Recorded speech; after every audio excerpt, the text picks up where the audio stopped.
Assalamualaikum warahmatullahi wabarakatuh. Salam sejahtera bagi kita semua. Baik, perkenalkan nama saya Eldinus Samuilailai dari Fakultas Ekonomi dan Bisnis Universitas Pancasakti Bekasi dari Fakultas atau dari Prodi Akuntansi. Dalam kesempatan ini saya akan mempresentasikan ujian akhir semester saya dengan rangkuman mata kuliah metode penelitian. Mudah-mudahan presentasi saya kali ini bisa bermanfaat atau bisa berguna bagi teman-teman semua. Baik, langsung saja teman-teman, presentasi saya tentang rangkuman metode penelitian. Nah, yang pertama yaitu kita lihat teknik pengumpulan data. Mungkin sebagian teman-teman sudah mengetahui apa yang dimaksud dengan teknik pengumpulan data. Tetapi dalam rangkuman ini saya akan mengulas kembali agar teman-teman atau agar kita bisa mengingat atau mengetahui kembali. Nah, teknik pengumpulan data sendiri ini pengertiannya yaitu teknik adalah teknik atau cara yang digunakan oleh peneliti untuk mengumpulkan data atau informasi serta fakta pendukung yang ada di lapangan untuk keperluan penelitian. Jadi teknik pengumpulan data ini teknik yang digunakan atau cara yang digunakan oleh seorang peneliti untuk meneliti apa yang harus diteliti untuk informasi keperluan tertentu. Kemudian kita lihat selanjutnya yaitu teknik pengumpulan data ini tentu sangat ditentukan oleh metode penelitian yang diambil atau dipilih oleh peneliti. Nah, kalau kita lihat kembali bahwa jika peneliti menggunakan metodologi penelitian kuantitatif, maka teknik pengumpulan data yang digunakan dapat berupa observasi, fokus, group discussion atau FGD. Nah, kemudian wawancara mendalam atau independent interview dan studi kasus atau case study. Kemudian kita lihat sedangkan jika peneliti menggunakan penelitian kuantitatif, maka teknik pengumpulan data yang dipilih dapat berupa angket, kuesioner, wawancara ataupun studi dokumentasi. Maksud saya ini jadi ini konsep dari penelitian ini terdiri dari dua bagian yaitu penelitian metodologi penelitian kuantitatif dan kualitatif. Jadi jelas kepada kita teman-teman semua bahwa ini sangatlah berbeda tentang teknik pengumpulan data dalam suatu penelitian. Selanjutnya kalau kita lihat macam-macam pengumpulan data atau teknik pengumpulan data ini, yang pertama yaitu wawancara. Nah, yang dimaksud dengan wawancara, teknik pengumpulan data dengan wawancara ini yaitu teknik pengumpulan data ini dilakukan secara langsung oleh peneliti dalam bentuk tanya jawab dan atau wawancara oleh narasumber yang bertindak sebagai informasi untuk memperoleh data yang diperlukan dalam penelitian. Jadi teknik pengumpulan data dengan wawancara ini yaitu teknik tatap muka dengan narasumber atau audiens. Jadi istilahnya kita langsung tanya jawab kepada orang yang mau kita ambil atau gali informasi. Jadi inilah yang dimaksud dengan teknik pengumpulan data dengan wawancara. Kemudian kita lihat yang kedua yaitu observasi. Nah, teknik pengumpulan data observasi ini adalah dilakukan dengan pengamatan langsung atau peneliti melakukan pengamatan di tempat terhadap objek penelitian untuk diamati menggunakan panca indera yang kemudian dikumpulkan dalam catatan atau alat rekam.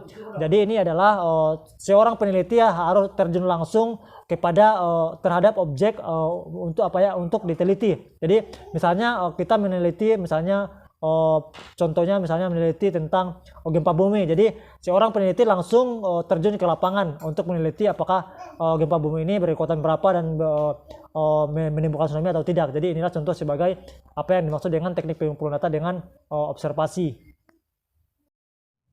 Kalau kita lihat selanjutnya teknik pengumpulan data yaitu yang ketiga ini adalah teknik kuesioner atau angket. Nah, teknik pengumpulan data kuesioner ini atau angket ini adalah teknik pengumpulan data dengan cara memberikan sederet pertanyaan untuk dijawab oleh responden. Jadi kuesioner ini yaitu pertanyaan-pertanyaan yang diberikan oleh seorang peneliti kepada responden untuk dijawab. Kemudian selanjutnya pertanyaan yang diberikan kepada responden merupakan pertanyaan yang diperlukan untuk penelitian. Jadi tidak sembarangan seorang peneliti memberikan pertanyaan kepada responden itu sesuai dengan apa yang harus ditelitinya.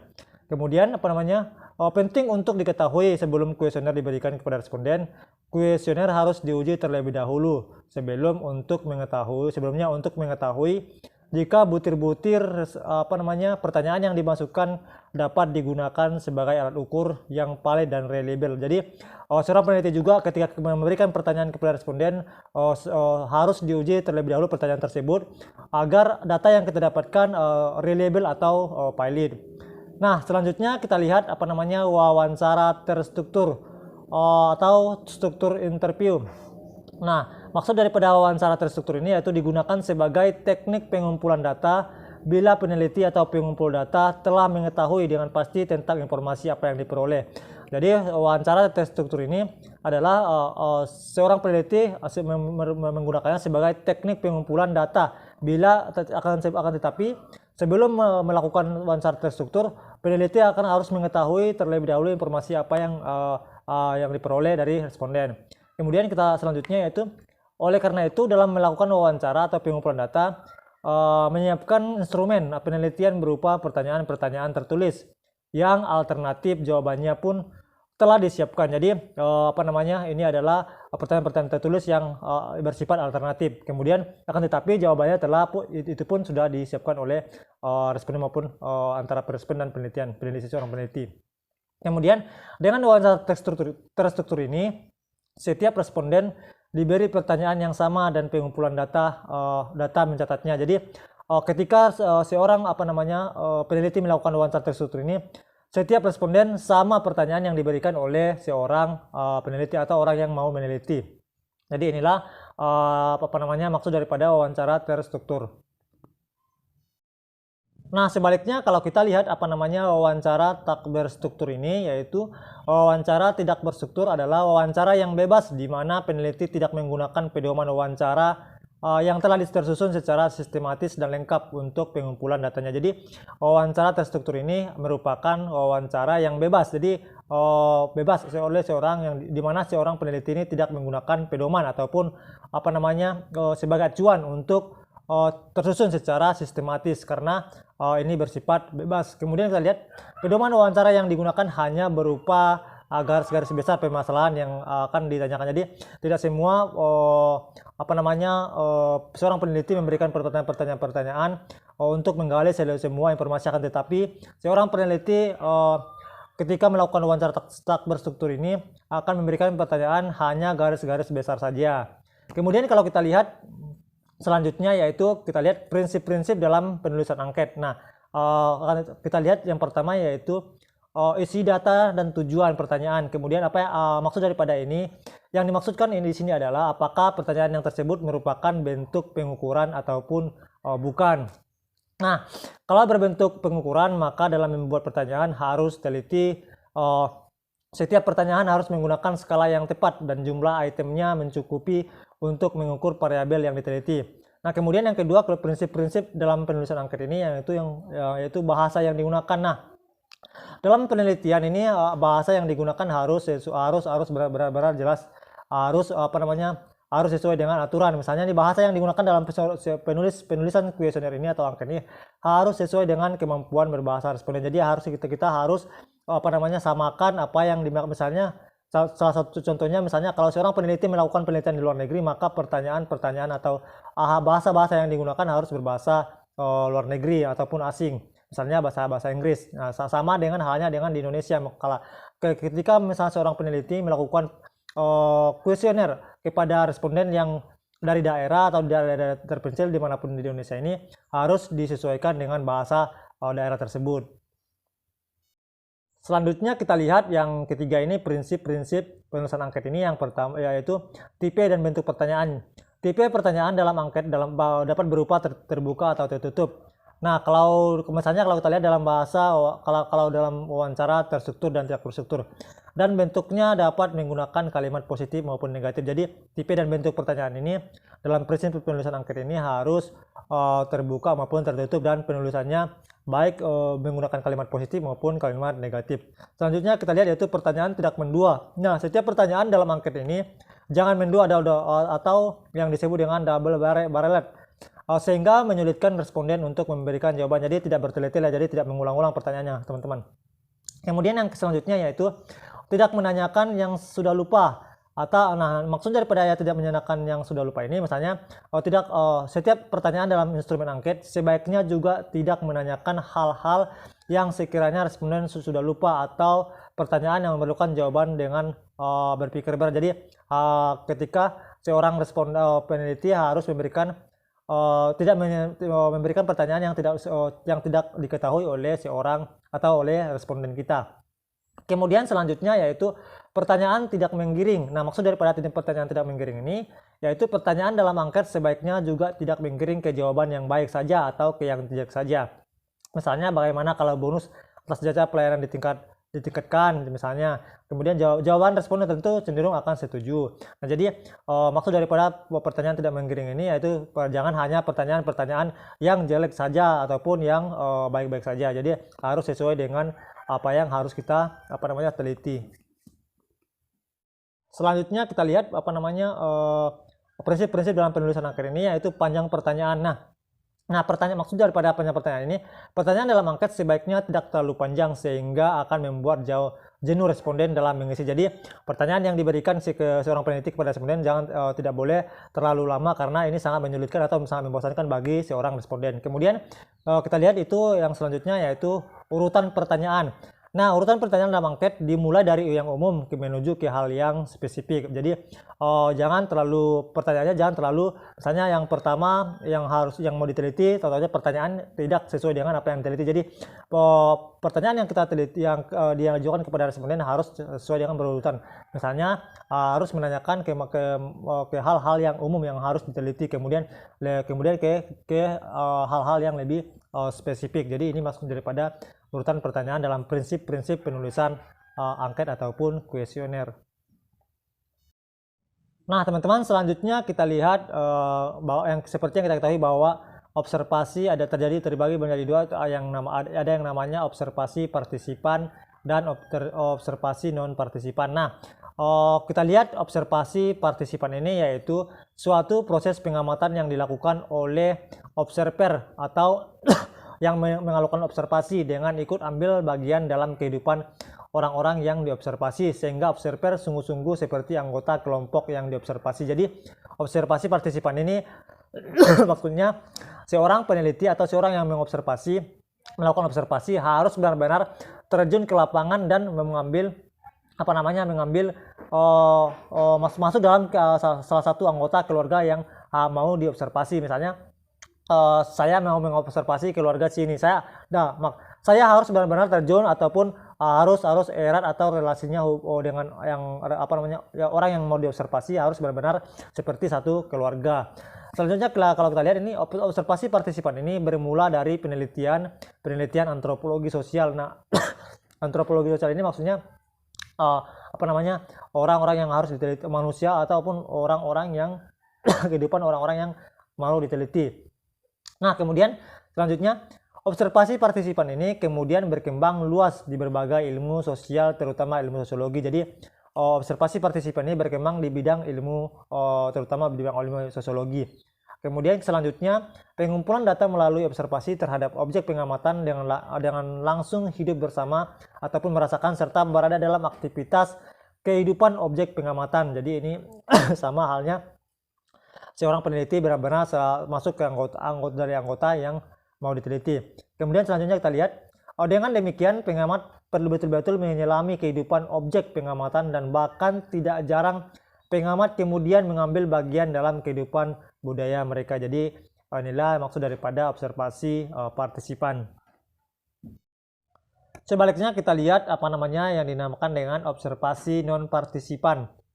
Nah, maksud daripada observasi non-partisipan ini adalah pengamatan yang dilakukan oleh seorang observer tanpa terjun langsung ke dalam anggota kelompok yang akan diobservasi, sehingga observer hanya sebagai pengamat saja.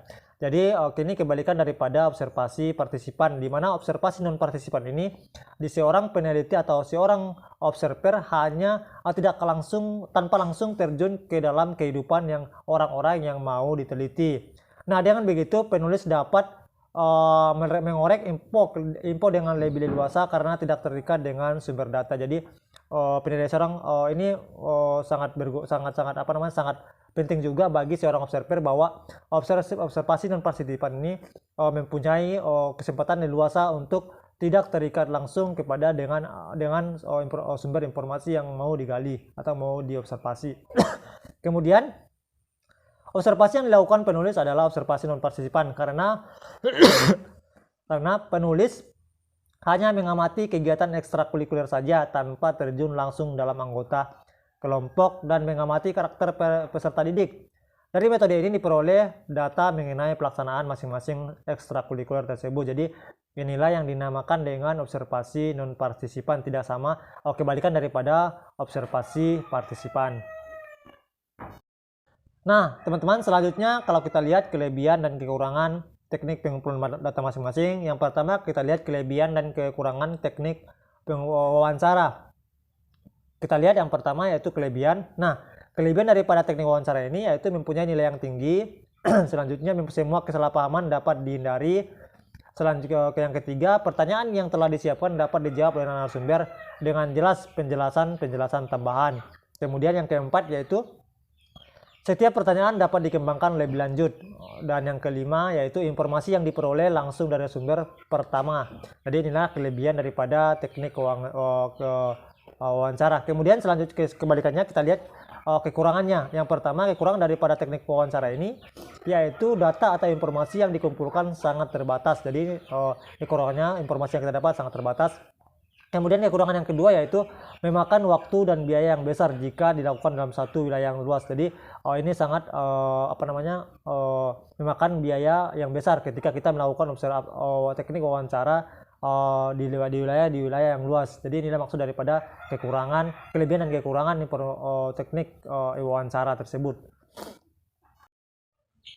Nah, selanjutnya kita lihat kelebihan dan kekurangan teknik observasi.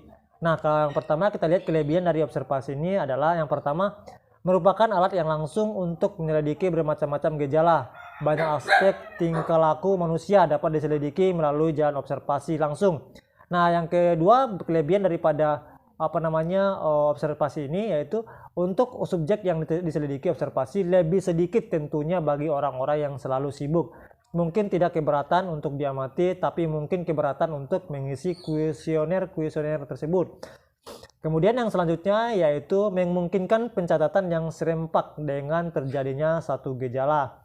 Selanjutnya kita lihat kelebihan daripada observasi ini yaitu tidak tergantung pada self-report, jadi tidak tergantung pada informasi satu orang. Kemudian selanjutnya yaitu banyak kejadian penting yang tidak dapat diperoleh dengan pengamatan langsung. Jadi inilah yang kelebihan daripada teknik observasi.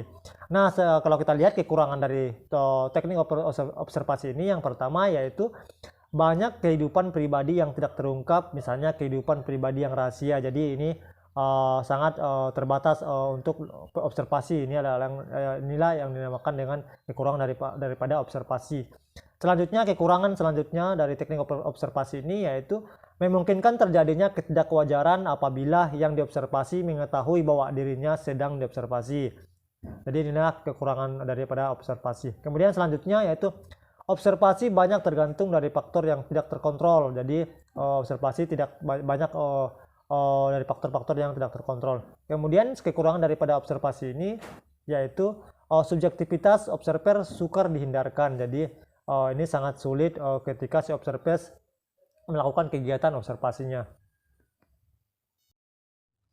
Selanjutnya kita lihat kelebihan dan kekurangan teknik kuesioner atau angket. Nah, kelebihan daripada teknik kuesioner ini yang pertama tidak memerlukan hadirnya peneliti. Jadi tidak perlu seorang observer melakukan berhadapan langsung dengan responden.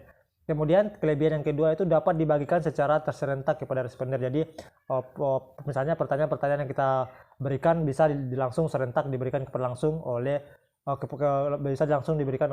kepada responden yang banyak. Kemudian kelebihan yang ketiga yaitu dapat dijawab oleh responden menurut kecepatannya masing-masing, menurut waktu senggang responden, jadi tidak terlalu paksa bagi responden. Kemudian kelebihan yang selanjutnya dapat dibuat anonim sehingga responden bebas, jujur, dan tidak malu-malu menjawab. Kelebihan selanjutnya yaitu dapat dibuat berstandar sehingga semua responden dapat diberi pertanyaan yang benar-benar sama. Nah, kita lihat kelemahan daripada teknik kuesioner ini adalah yang pertama, responden sering tidak teliti dalam menjawab sehingga ada pertanyaan yang terlewati, tidak terjawab. Padahal sukar diulangi diberikan kembali padanya. Itu nilai kekurangan. Kemudian kekurangan selanjutnya yaitu seringkali sukar dicari validitasnya. Dan selanjutnya yaitu walaupun dibuat anonim, kadang-kadang responden sengaja memberikan jawaban yang tidak betul ataupun tidak jujur. Jadi sembarang aja seorang responden memberikan jawaban ketika kita melakukan kuesioner. Kemudian selanjutnya kekurangannya kuesioner ini yaitu angket yang dikirim lewat pos pengembaliannya sangat rendah, hanya sekitar 20% misalnya contohnya ya. Seringkali tidak dikembalikan terutama jika dikirim lewat pos menurut penelitian. Jadi ini sangat berdampak negatif juga bagi seorang peneliti.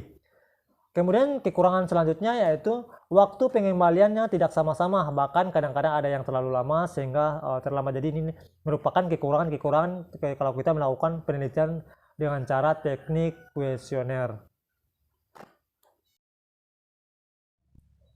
Selanjutnya teman-teman, yaitu kalau kita lihat kegiatan dalam analisis data adalah pengertian daripada kegiatan dalam analisis data ini yaitu mengelompokkan data berdasarkan variabel dan jenis responden, mentabulasi data berdasarkan variabel seluruh responden, kemudian menyajikan data dari tiap variabel yang diteliti, melakukan perhitungan untuk menjawab rumusan masalah, dan melakukan perhitungan untuk menguji hipotesis yang telah diajukan. Selanjutnya kita lihat rangkuman yang saya susun ini. Yang selanjutnya adalah skala pengertian daripada statistik deskriptif dan statistik inferensia. Nah, kita lihat pengertian daripada statistik deskriptif ini adalah metode-metode yang berkaitan dengan pengumpulan dan penyajian data sehingga memberikan informasi yang berguna. Jadi statistik deskriptif ini adalah metode-metode yang berkaitan dengan pengumpulan data sehingga dalam pengumpulan data tersebut kita mendapatkan informasi yang sangat bermanfaat atau yang sangat berguna bagi penelitian kita misalnya. Kemudian kita lihat statistik inferensia. Nah, maksud daripada statistik inferensia ini adalah sebuah metode yang dapat digunakan untuk menganalisis kelompok kecil data dari data induknya misalnya sampel yang diambil dari populasi sampai pada peramalan dan penarikan kesimpulan terhadap kelompok data induknya atau populasi. Jadi statistik inferensia ini maksudnya itu metode yang digunakan untuk menganalisis kelompok data yang kecil yang bagian dari populasi ataupun data induknya.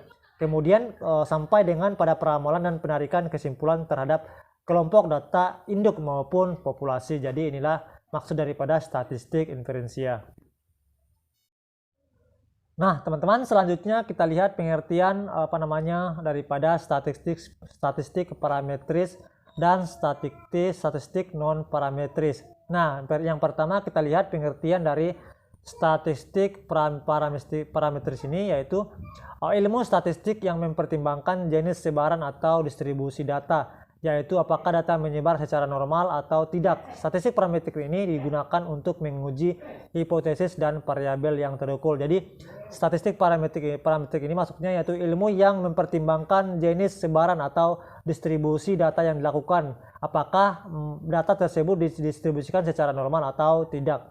Nah, kemudian kita lihat bahwa statistik parametris ini digunakan untuk menguji hipotesis dan variabel yang terukur.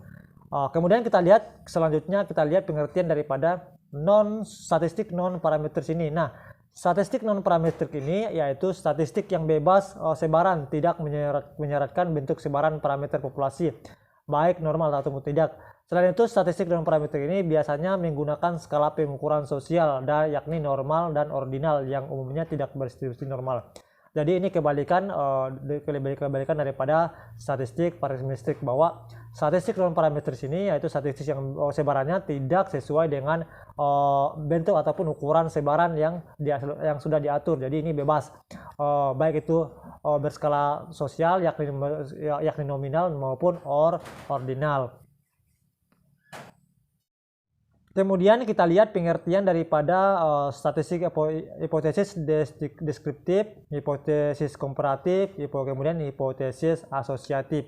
Nah, kita lihat yang pertama pengertian daripada hipotesis deskriptif ini, yaitu hipotesis deskriptif merupakan jawaban sementara terhadap masalah deskriptif, yaitu yang berkenaan dengan variabel mandiri. Jadi ini adalah jawaban sementara terhadap masalah deskriptif, yaitu yang maksudnya yang daripada di sini yaitu yang berkenaan dengan variabel mandiri. Nah, yang kedua kita lihat pengertian daripada hipotesis komparatif ini, yaitu merupakan jawaban sementara terhadap rumusan masalah komparatif. Jadi ini adalah jawaban sementara terhadap khususnya rumusan masalah komparatif. Nah, pada rumusan ini variabelnya sama tetapi populasi atau sampel yang berbeda. Jadi rumusan ini sama akan tetapi populasinya ataupun sampelnya itu yang berbeda, ataupun keadaan itu terjadi pada waktu yang berbeda. Kalau selanjutnya kita lihat hipotesis asosiatif. Nah, hipotesis asosiatif ini adalah jawaban sementara terhadap rumusan masalah asosiatif, yaitu yang menanyakan hubungan antara dua variabel atau lebih. Jadi teman-teman, inilah pengertian daripada hipotesis deskriptif, hipotesis komparatif maupun hipotesis asosiatif. Baik teman-teman, demikianlah presentasi rangkuman yang saya presentasikan untuk tugas ujian akhir semester dengan mata kuliah metode penelitian ini. Jika ada kekurangan ataupun penjelasan ataupun pembahasan yang tidak mengena atau tidak berkenan ataupun kurang jelas, ataupun kata-kata yang saya berikan tidak sesuai dengan teman-teman atau sulit dipahami, saya secara pribadi mohon maaf. Akhir kata saya ucapkan banyak terima kasih. Wassalamualaikum warahmatullahi wabarakatuh.